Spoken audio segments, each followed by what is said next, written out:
Hay una leyenda muy antigua que dice que la envidia es el único pecado que no le da placer a quien lo comete. Solo dolor, solo destrucción. Y lo que le pasó a Matías no fue un cuento. Fue real, fue documentado, fue vivido en carne propia por un hombre que simplemente hizo bien su trabajo. Y eso, para alguien más, fue imperdonable. Lo que estás a punto de escuchar involucra algo que muchos llaman brujería de envidia laboral, una de las prácticas más oscuras dentro del mundo del trabajo espiritual en América Latina.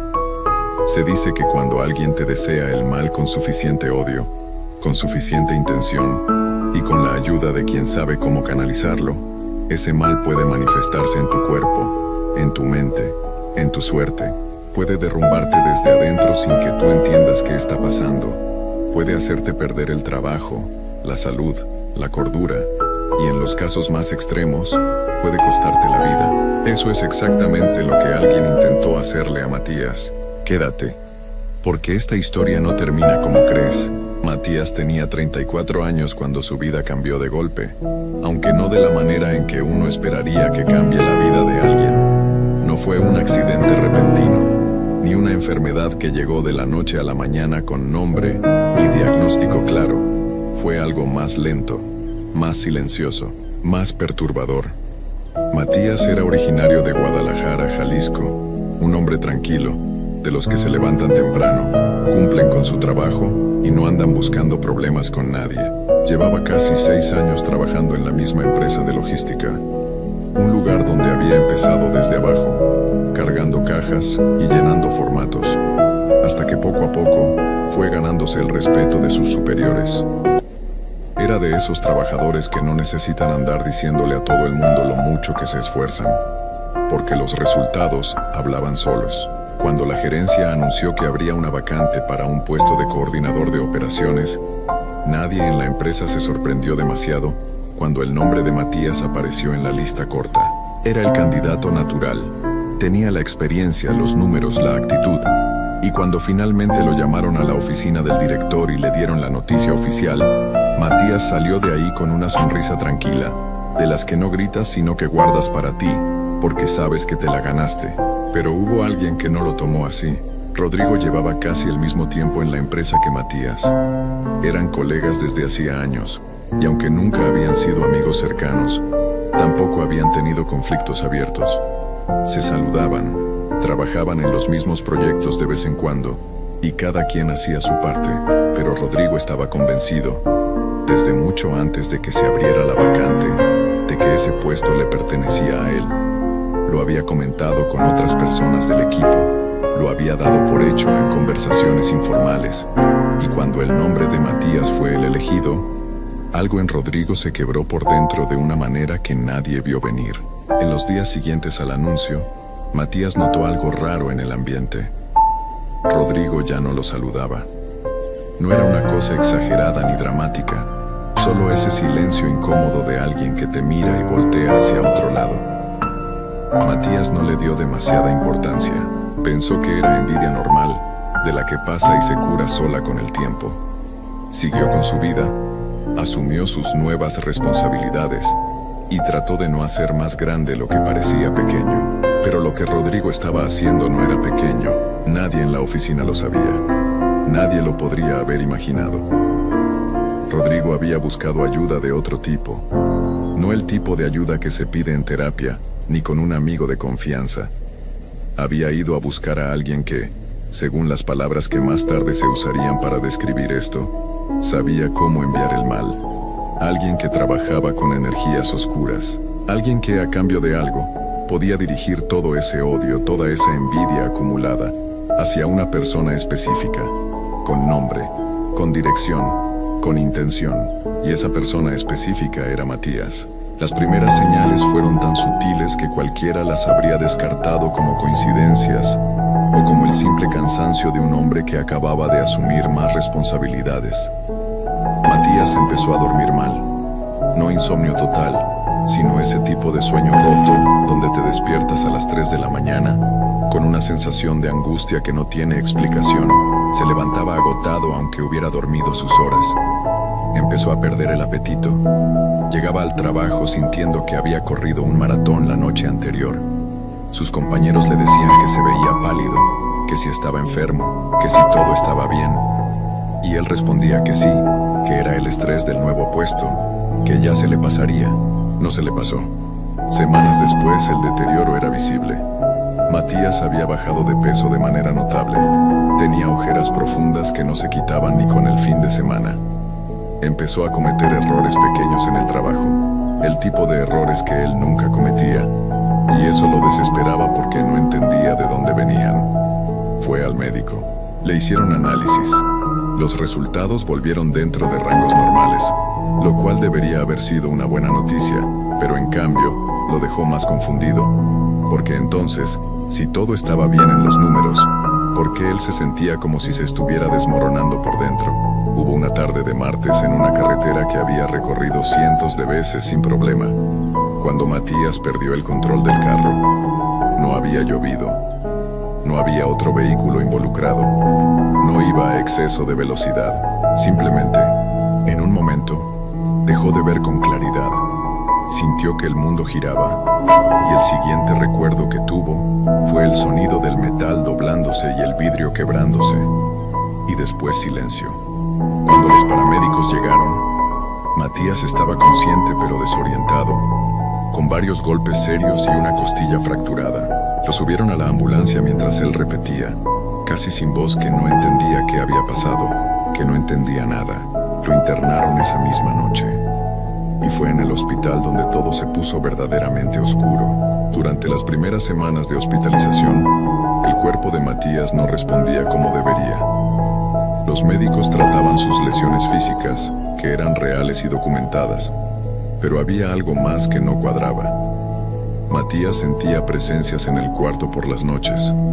No fantasmas con figura, sino sensaciones. Peso sobre el pecho, respiración que costaba, sueños tan vívidos y aterradores que despertaba gritando y no recordaba nada, solo el miedo que le quedaba pegado como una sombra todo el día siguiente. Las enfermeras que lo atendían de noche empezaron a comentar entre ellas en voz baja que el cuarto de ese paciente tenía algo raro, que el ambiente pesaba, que más de una había salido de ahí con un mal presentimiento sin saber por qué. Su familia vino a verlo, por supuesto. Su mamá, doña Esperanza, una señora de esas que cargan con el mundo en los hombros sin quejarse, fue quien primero se atrevió a decir en voz alta lo que todos pensaban pero nadie quería nombrar. Se sentó junto a la cama de su hijo una tarde. Lo miró a los ojos con esa mirada de madre que no necesita palabras para decir todo, y le preguntó si alguien le tenía mala voluntad. Matías quiso reírse, quiso decirle que no, que eso eran cosas de la imaginación, pero no pudo, porque en el fondo desde hacía semanas algo en él sabía que lo que le estaba pasando no venía de adentro, venía de afuera. Fue en esa conversación cuando Matías le contó a su mamá lo del ascenso, lo de Rodrigo, el silencio que había seguido al anuncio, el cambio en el ambiente de la oficina, las miradas. Y doña Esperanza escuchó todo con esa calma que a veces da más miedo que el llanto. Y cuando su hijo terminó de hablar, ella simplemente asintió y dijo: hay que buscar a alguien que sepa de esto. Lo que vino después fue un proceso que la familia de Matías guardó con mucha discreción, porque estas cosas no se platican con cualquiera. Buscaron apoyo espiritual de esas personas que no andan en anuncios ni en redes sociales, que trabajan por recomendación y que conocen el peso de lo que manejan. Y lo que esa persona les dijo, después de evaluar la situación, fue que Matías tenía encima un trabajo hecho con mucha intención y mucho odio, que el origen era alguien cercano a él en el ambiente laboral, y que si no se atendía con urgencia, las consecuencias podían ser irreversibles. Matías escuchó esto desde su cama del hospital, con los cables puestos y el suero corriendo por su brazo, y por primera vez desde que había empezado todo aquel infierno, sintió algo que no era miedo, sino claridad. La claridad terrible de cuando finalmente entiendes qué está pasando, aunque lo que está pasando sea lo peor que podrías haber imaginado. El proceso espiritual comenzó en paralelo al médico, sin interferir con él, sin reemplazarlo, pero sí acompañándolo. Y algo empezó a cambiar. No de inmediato, no de manera espectacular. Pero Matías empezó a dormir un poco mejor. Las presencias nocturnas en el cuarto fueron disminuyendo. El peso en el pecho que lo ahogaba por las madrugadas se fue haciendo más ligero. Los médicos, que no sabían nada de la otra parte, empezaron a reportar una mejoría que los sorprendía, porque días antes, el panorama era muy diferente. Y entonces llegó el día que Matías no olvidaría el resto de su vida. Era una tarde entre semana, con esa luz de hospital que siempre parece del mismo color sin importar la hora. Matías estaba solo en su cuarto, descansando, cuando escuchó pasos en el pasillo y luego la puerta abriéndose. Levantó la vista y ahí estaba Rodrigo, con ropa de trabajo, como si viniera directamente de la oficina, con una expresión en la cara que Matías no supo leer de inmediato, porque no era exactamente culpa ni exactamente triunfo. Era algo intermedio, algo que daba más miedo que cualquiera de las dos cosas por separado. Se miraron en silencio durante varios segundos. Matías no dijo nada. Rodrigo se acercó despacio, sin prisa, como alguien que sabe que tiene el control de la situación y no necesita apresurarse.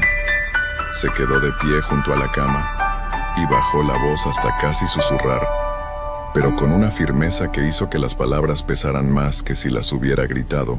Le dijo que sabía lo que le había estado pasando, que él era la razón, que el ascenso no le había correspondido a Matías y que nunca iba a poder disfrutarlo en paz mientras él siguiera ahí. Le dijo, con esa misma voz baja y quieta, que lo que había comenzado podía continuar y que si Matías no renunciaba al puesto, no habría forma de detenerlo, que él podía seguir mandando el mal el tiempo que fuera necesario, hasta que Matías no pudiera más. Y luego se fue, así, sin gritar, sin escenas. Se dio la vuelta y se fue por el pasillo como si nada, como si acabara de pasar a saludar a un conocido de visita. Matías se quedó solo en el cuarto con las palabras de Rodrigo flotando en el aire. Nadie había escuchado la conversación, no había testigos, solo él y esa amenaza que ahora tenía nombre, rostro y voz. Y tuvo que sentarse con eso durante horas, pensando, sintiéndose en un lugar donde las reglas normales del mundo no aplicaban, donde el trabajo duro y los méritos no lo protegían de nada, donde alguien podía hacerle daño desde una distancia invisible y no había a quien ir a denunciarlo porque no había un papel que decir que eso existía. Esa noche fue larga, muy larga. Matías habló con su familia.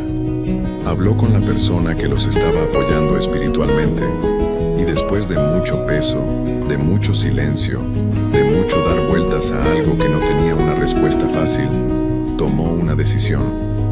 No por cobardía, no porque Rodrigo tuviera razón en nada de lo que había dicho, sino porque Matías entendió algo que a veces cuesta mucho trabajo entender, que hay batallas que se ganan cediéndole el terreno al otro, que quedarse en ese trabajo, en ese ambiente, rodeado de esa energía oscura no era ganar, era seguir pagando un precio que nadie debería pagar.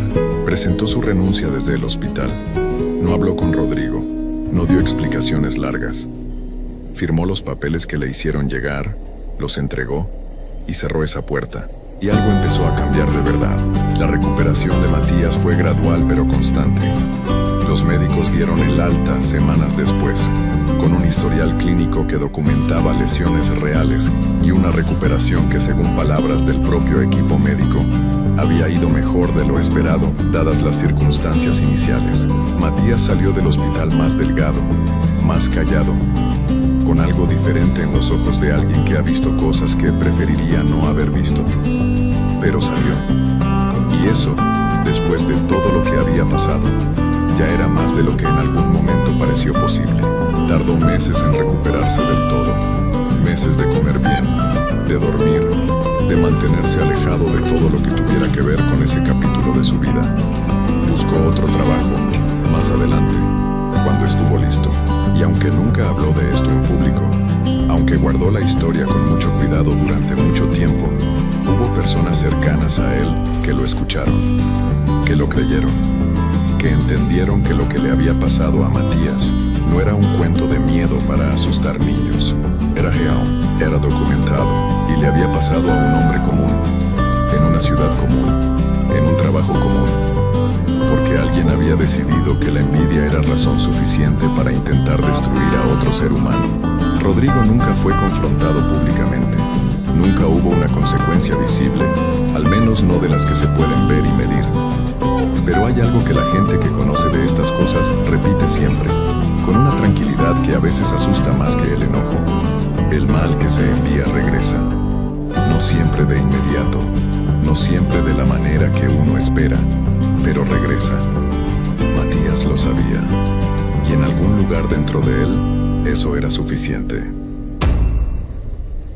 Lo que vas a escuchar es un caso real, una historia que ocurrió en la Ciudad de México, dentro de una familia común y corriente, como la tuya, como la mía. Una historia donde la envidia no se quedó callada, donde el rencor creció tanto que alguien decidió ir más allá de lo que cualquier persona cuerda haría. Y lo más perturbador de todo, las consecuencias fueron reales, y llegaron de una forma que ninguna ciencia puede explicar. Esto no es un cuento.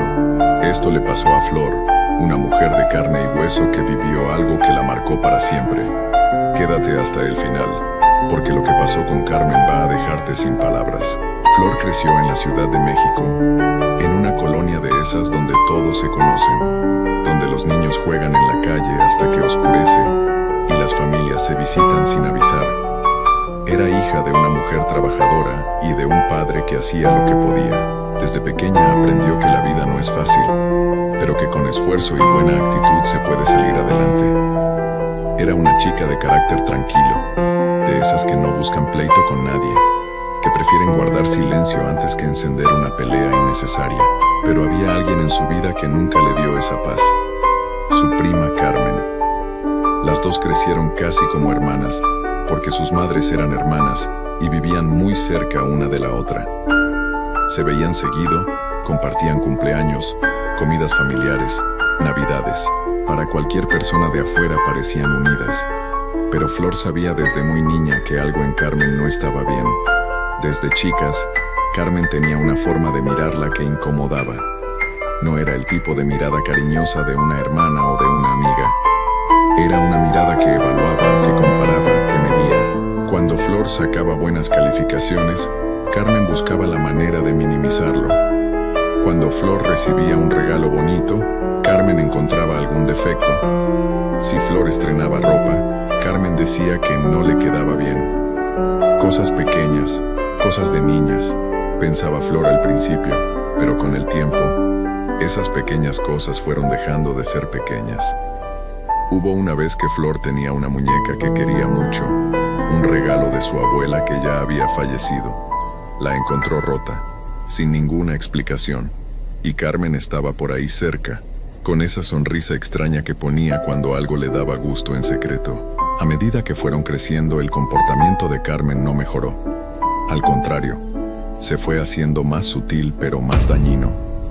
Flor intentaba llevar una relación normal con ella por respeto a la familia, por no causar problemas, por no querer que las madres pelearan. Pero en el fondo sabía que Carmen sentía algo oscuro hacia ella, algo que no tenía nombre bonito, algo que la gente mayor llamaba envidia, aunque en aquel entonces Flor no terminaba de aceptar que su propia prima pudiera desearle el mal de esa manera.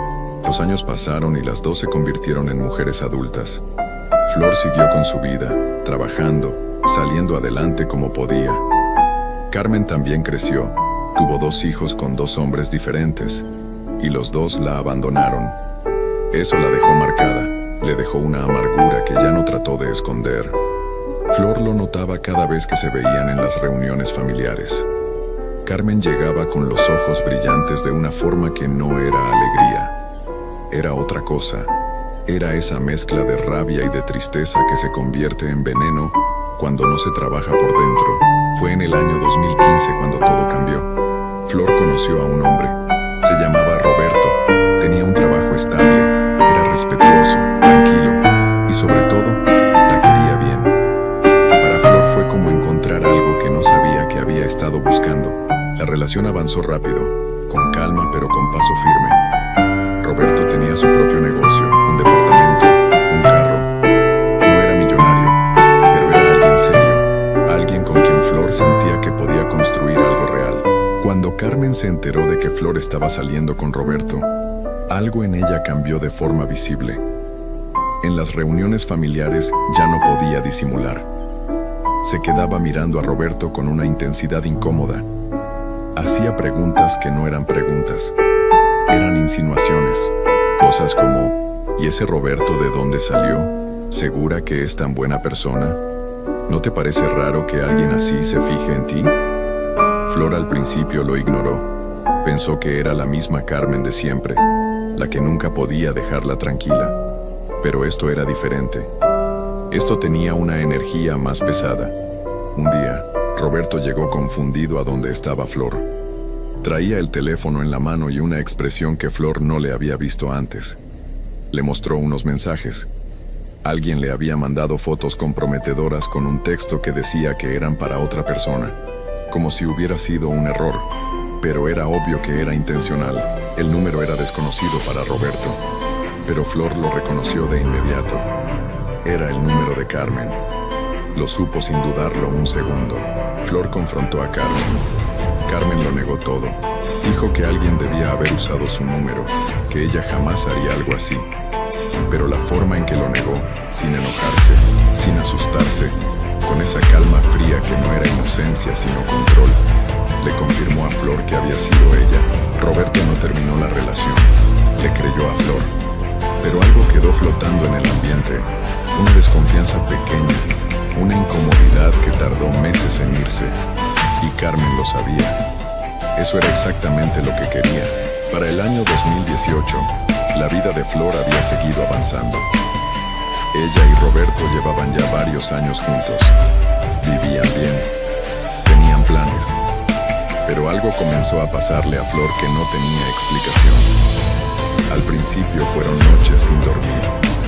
Se acostaba cansada y amanecía agotada, como si el cuerpo no hubiera descansado nada. Luego llegaron los dolores de cabeza. No eran dolores normales, de esos que se van con una pastilla. Eran dolores que empezaban detrás de los ojos y se extendían como raíces por toda la cabeza. Duraban horas, a veces días. Fue a médicos, le hicieron estudios. Todo salía normal. Los doctores le decían que era estrés, que tomara agua, que descansara más. Pero Flor sabía que eso no era estrés. Conocía su cuerpo y sabía que lo que le estaba pasando no era algo que viniera de adentro, era algo que venía de fuera. Tenía esa sensación constante de que alguien le deseaba el mal, de que había una presencia pesada rondando su vida que no la dejaba estar bien. Su mamá fue la primera en decirlo en voz alta. Un día que Flor estaba especialmente mal, la señora la miró a los ojos y le dijo: «Esto no es enfermedad del cuerpo, mija. Esto es otra cosa». La madre de Flor no era una mujer exagerada ni supersticiosa sin razón. Era una mujer de esas que han visto cosas en la vida y que conocen la diferencia entre lo que se puede explicar y lo que no. Y esto, según ella, no tenía explicación natural. Poco después llegó el descubrimiento que lo cambió todo. Flor estaba en casa de una tía, la mamá de Carmen, cuando notó algo raro en una de las macetas del jardín. Había tierra removida, como si algo hubiera sido enterrado recientemente. La tía no estaba en ese momento. Flor se acercó, dudó un segundo, y luego comenzó a remover la tierra con sus propias manos. Lo que encontró le heló la sangre. Era una bolsa de plástico oscura, atada con un cordón. Adentro había un sapo muerto. Pero no era solo eso. Los ojos del sapo estaban cosidos con hilo negro. La boca también estaba cosida. Y dentro de la boca cosida, enrollado con más hilo, había un papel con el nombre de Flor escrito a mano. Y junto al papel, una fotografía de ella. La fotografía estaba quemada por los bordes, chamuscada, como si alguien la hubiera acercado a una llama con cuidado, sin dejarla consumir del todo. Flor se quedó paralizada con eso en las manos. El corazón le latía tan fuerte que podía escucharlo. Sabía lo que era. Había escuchado hablar de esas cosas desde niña, en las conversaciones que los adultos tenían cuando creían que los niños no escuchaban. Sabía que eso no era un juego, que alguien lo había hecho con intención, con conocimiento, con un propósito muy específico. Y el único nombre que le venía a la mente era el de Carmen. Se lo contó a su madre esa misma noche. La señora lo vio, lo olió, lo examinó con calma. No se alteró, pero su cara se puso seria de una manera que Flor rara vez le había visto. Le dijo que eso era un trabajo, que alguien lo había mandado hacer o lo había hecho directamente, y que el sapo con los ojos y la boca cosidos significaba algo muy concreto en ese mundo. Era para que Flor no pudiera ver lo que tenía enfrente, no pudiera hablar, no pudiera defenderse. Era para dejarla quieta, sin fuerza, sin voz. La madre de Flor tomó una decisión rápida. Ella había escuchado hablar de una señora en Catemaco, Veracruz. Catemaco es un lugar conocido en todo México por sus curanderos y sus brujos. Es una región donde ese tipo de conocimiento se pasa de generación en generación, donde la gente que sabe lo que hace tiene fama que va mucho más allá de su pueblo. La señora a quien buscaron era mayor, discreta, conocida entre quienes la habían necesitado alguna vez. No se anunciaba, no tenía letreros. Se llegaba a ella por recomendación. Flor y su madre hicieron el viaje a Catemaco. Cuando llegaron con la curandera y le mostraron lo que habían encontrado, la señora lo tomó entre sus manos. Lo observó en silencio durante un largo momento. Luego levantó la vista hacia Flor y le dijo algo que Flor nunca olvidaría. Esto es un trabajo de muerte. Alguien te lo puso con envidia. Y lo hicieron bien hecho. Flor sintió que el aire se le iba del pecho. Un trabajo de muerte. Esas palabras tenían un peso que no necesitaba explicación. No era un simple mal de ojo. No era una brujería de las chicas para que el novio regresara. Era algo hecho con la intención de hacerle un daño profundo, duradero, definitivo. La curandera le explicó que eso explicaba todo lo que había estado sintiendo. El insomnio, los dolores, el malestar constante, esa sensación de que algo la jalaba hacia abajo.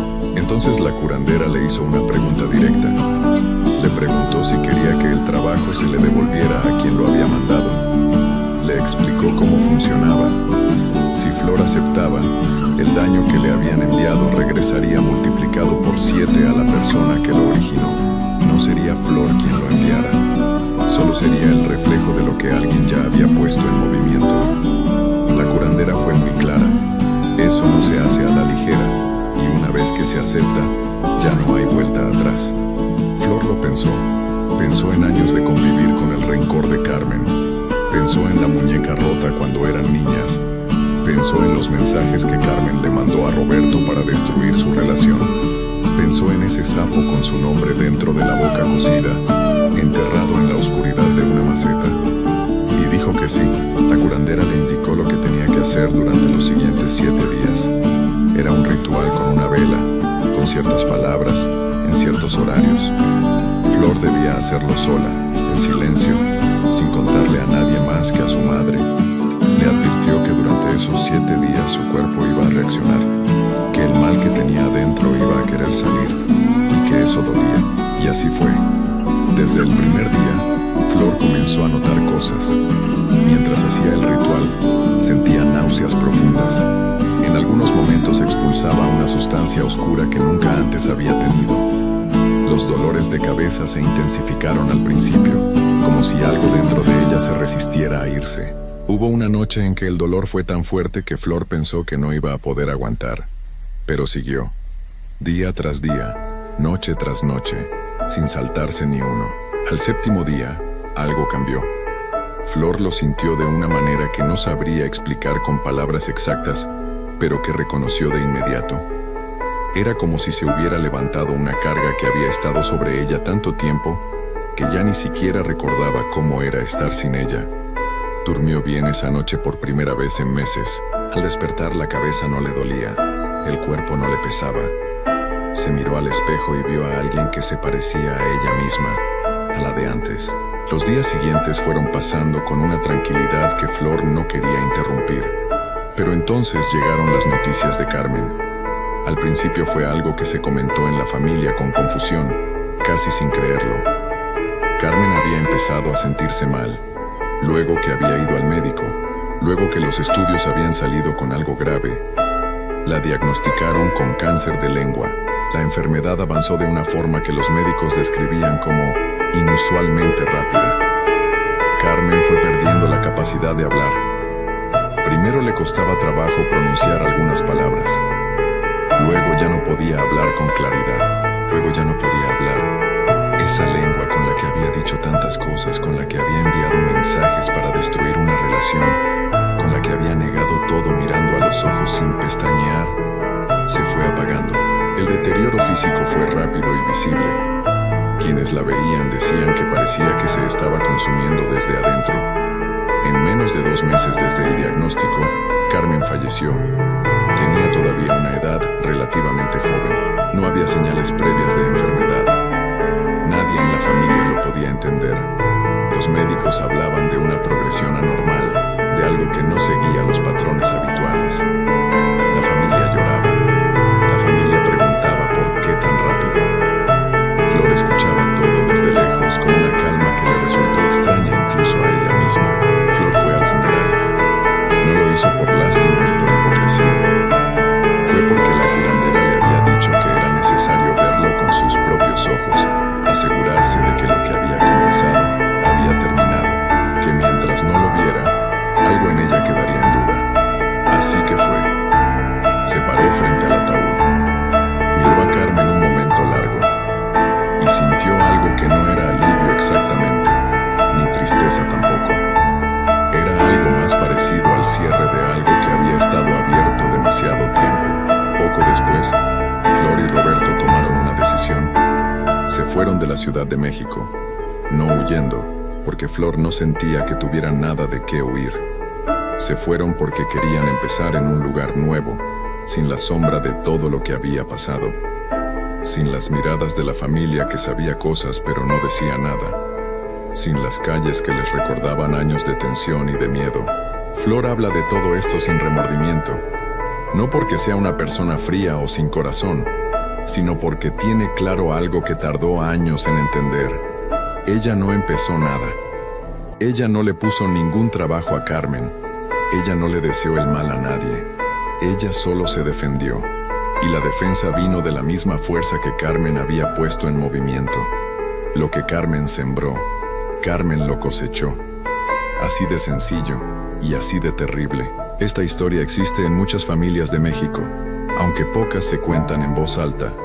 Existe la envidia que no descansa, que no se conforma, que busca el daño activamente.